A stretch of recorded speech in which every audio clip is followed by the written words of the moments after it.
За хууль зүйн байнгын хороо энэ чуулганы хугацаанд тоо үзүүлэлтээр хэлбэл байнгын хороо 19 удаа орлоо. 78 хувьстэйгээр 85 асуудлыг хэлсэн байна.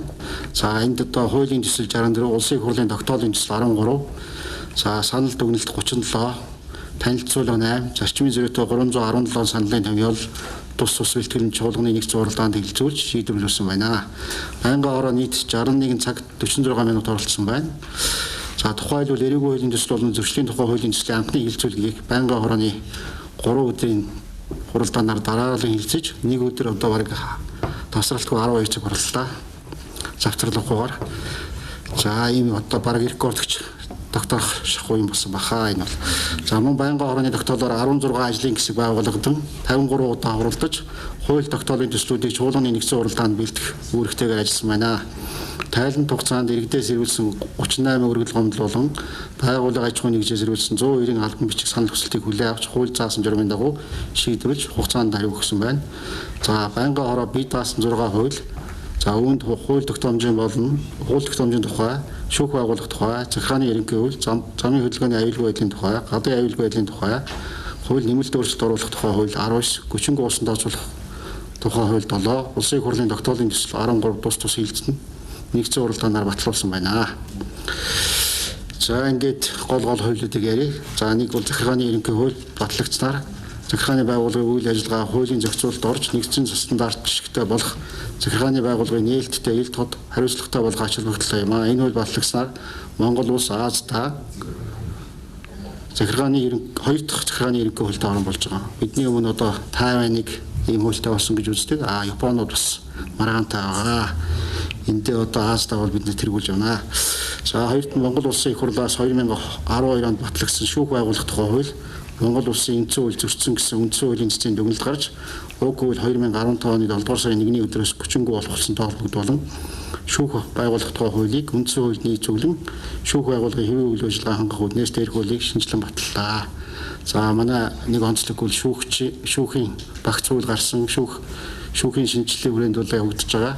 За үүгээр бол манай шүүхүүд бол төрөлжсөн байгаа гэдгийг та бүхэн мэднэ. Эрүүг иргэн захиргаа гэдэг. За хамгийн гол шүүмжлэлээс юм бол одоо дав заалтах шатны шүүх бол аймаг болгонд байхгүй байна. Яг үндсэн хуулийн заасны дагуу нэр усаараа байх хэрэгтэй гэд ингэж үтсэн. Одоо 7 сарын 1-ээс эхлээ ямар саадгүй ажиллаж байгаа.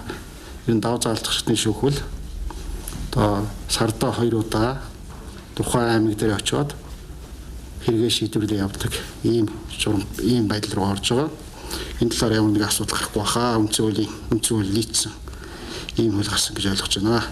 За өшөө нэг чухал хууль бол хууль тогтоомжийн тухай хууль батлагдсан. За энэ хууль батлагдсанаар хууль санаачлагчаас хууль тогтоомжийн төсөл боловсруулах, өргөн мэдүүлэх, хийсэн шийдвэрлэх үйл ажиллагаа илүү боловсронгуй болгож дээрх ажиллагаанд олон нийтийн оролцоог нэмэгдүүлэх, батлагдсан хууль тогтоомжийг хэвлэн нийтлэх, олон нийтэд таниулах, түүний хэрэгжилтийг зохион байгуулах болон хууль тогтоомжийн хэрэгжилтэд хяналт шинжилгээ үнэлгээ ихтэй холбогдсон харилцааг наривчлан зохицуулсан. Хууль тогтоох үйл ажиллагаанд иргэд олон нийтийн оролцоог илүү хангах чиглэсэн хууль болсон.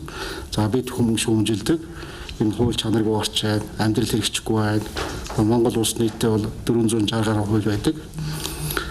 Одоо энэ хууль гарснаар бол илүү сайн чанартай болно. Хууль өргөн мэдүүлэх, бас хуулийг боловсруулах, ард нийс сурчлахын ажиллагаа бол бүгд хуулийн дагуу явагдана. Энэ хууль чи хэд вэ? 2016 оны 2 сарын 1-ээс эхлээд хэрэгжиж эхэлнэ. За өшөө нэг чухал хууль бол замын хөдөлгөөний аюулгүй байдлын тухай хууль.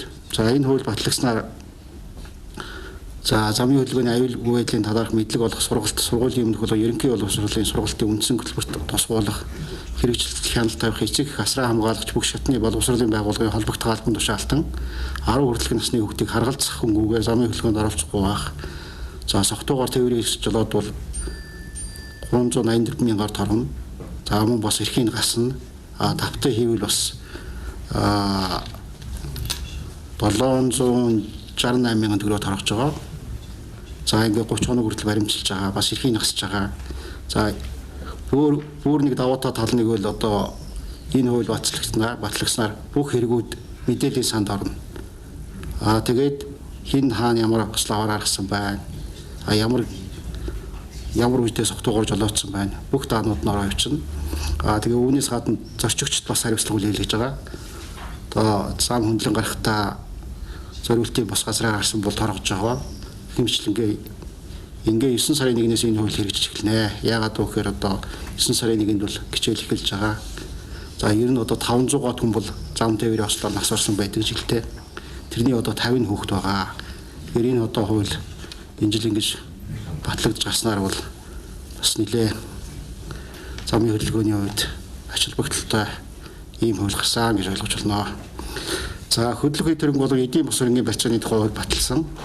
За энэ хуулийг баталснаар жижиг дунд үйлдвэрлэл эрхлэгчд болон өөрийн гэх үйл хөдлөх төрөнгөө иргэн хуулийн этгээд хөдлөх хөрөнгөө барьцаалан зээл санхүүгийн аливаа үйлчлэгэнд хамрагдаж хэрэгцээтэй санхүүжилт хөрөнгө оруулалтын их усрол олж авах их нэгдэж байгаас гадна барьцаалж байгаа хөрөнгийг барьцааны захин бүртгэлийн эрх зүйн зохицуулт бий болж барьцаалагч барьцаалуулагчийн эрх ашиг сонирхлыг хамгаалах юм аа.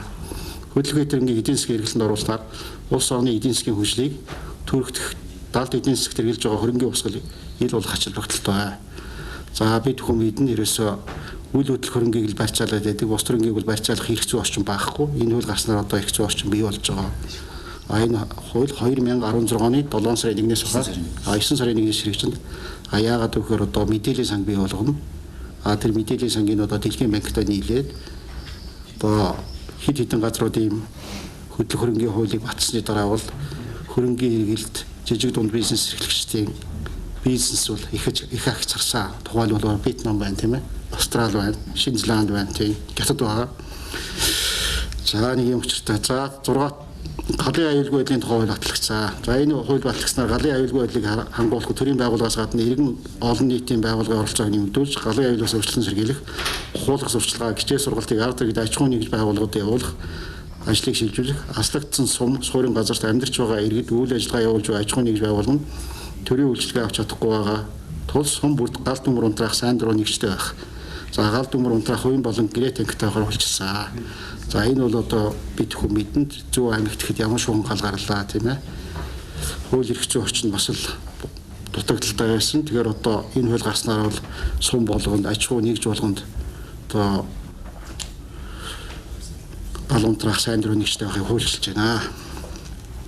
За түүнчлэн хуулийн байнгаар хууль тогтоомжийн төсөл болон холбогдох сэдвээр нийт 9 удаа хилцүүлэх зохион байгуулж хуулийн төслийн талаар гадны зөвлөх шинжээчтэй 5 удаа уулздаг олон сургалт зохион байгуулсан байна. Тухайлбал хууль тогтоомжийн тухай, гэр бүлийн хүчирхийлэлтэд тэмцэх тухай, эрүүгийн эрэг шалган шийдвэрлэх тухай хуулийн төслүүдийн талаар холбогдох байгууллага эрдэмтэн судлаач, хуульч болон иргэний нийгмийн байгууллагыг оролцуулсан дунджаар 100-аас 150 хүний хамруулсан хилцүүлгүүдийг тус зохион байгуулсан байна. За мөн хөдөлгөөний аюулгүй байдал ашиглалтын журмын эсрэг гэмтрэхтэй тэмцэх, урьдчилан сэргийлэх ажлыг эрчимжүүлэх нь хилцүүлгийг зөвлөгөөнийг зүүн бүсийн аймагуудын төлөөлөлтөөр Баян хонгор аймаг зохион байгууллаа. За үндсэн хууль тайлбарлах онол арга зүй сэдвт эрдэм шинжилгээний баг хурлыг хууль зүйн яам, улсын дэжиг, үндсэн хуулийн дэс болон хуулийн сургуулиудын эрдэмтэн багш нарын төлөөллийн оролцоотойгоор зохион байгуулсан. За эрх зүйн төр, эрхэм зорилго олон улсын онол практикийн баг хурлыг Хаанс Сайдлын сантай хамтран зохион байгуулж хууль зүйн яам, харьяа байгууллагууд за хууль зүйн үндэсний хүрээлэн хуулийн сургуулиудын эрдэмтэн багш нарын төлөөллийг оролцуулж санал бодлоо солилцсон. За хүний эрхийн дэд тороо бас 2015 оны 4-р сарын 28-ны өдрийн хуралдаанаараа шүүхийн шийдвэр гүйцэтгэх ерөнхий газрын харьяа цагтаа хорих 461 дугаар ангид хийсэн хүний эрхийн үндэсний комиссийн шалгалтын нэг бас илжлээ. За түүнчлэн хууль зүйн байнгын ороо чуулганы завсралгааны хугацаанд хаврын ээлж чуулганаар батлагдсан хуулиуд болох хууль тогтоомжийн тухай, захиргааны ерөнхий хууль, замын хөдөлгөөний аюулгүй байдлын тухай хууль, хөдөлгөөний төрөнг болон эдийн бус хөрөнгөний барьцааны тухай хууль, галын аюулгүй байдлын тухай хууль, архитектон согтуурхтай тэмцэх тухай зэрэг хуулиудыг хөдөө орон нутаг бол олон нийтэд сурчлан таниулах ажлыг хийхээр төлөвлөсөн байна. За мөн чуулганы завсралгааны хугацаанд дараах хуулийн төслүүдийг улсын их хурлаар хилцүүлэн батлуулахаар төлөвлөж холбогдох ажлын хэсгийг хуралдуулахаар төлөвлөсөн. За нэгдүгээр одоо эрүүгийн хууль байна. За хоёрт нь зөрчлийн хууль, өршөөлийн тухай хууль, эрүүгийн эрэг хянан шалгах шийдвэрлэх тухай хууль, цагдаагийн албаны тухай хууль, прокурорын байгууллагын тухай хууль, шүүхийн шийдвэр үүсгэх тухай хуулийн шинжилсэн найруулга, үндсэн хуулийн төсөл маргаан хянан шийдвэрлэх ажиллагааны тухай хуулийн шинжилсэн найруулгын төсөл болон холбогдох бусад хуулийн төслүүд, нийт хөрөнгөний эрхийн улсын бүртгэлийн тухай хуулийн шинжилсэн найруулгын төсөл болон холбогдох бусад хуулийн төслүүд, гэр бүлийн хүчирхийлэлтэд тэмцэх тухай хуулийн шинжилсэн найруулгын төсөл болон холбогдох бусад хуулийн төслүүд, за казиногийн тухай хуулийн төсөл, за галц бусгийн тухай хуулийн төсөл болон холбогдох бусад хуулийн төсөл байна. За мөн бас өмгөөллийн тухай болон холбогдох бусад хуулийн төсөл, дотоод зүйн зэргийн тухай болон холбогдох бусад хуулийн төслүүд байна. За ингээ анхаарал тавьсан баярлалаа.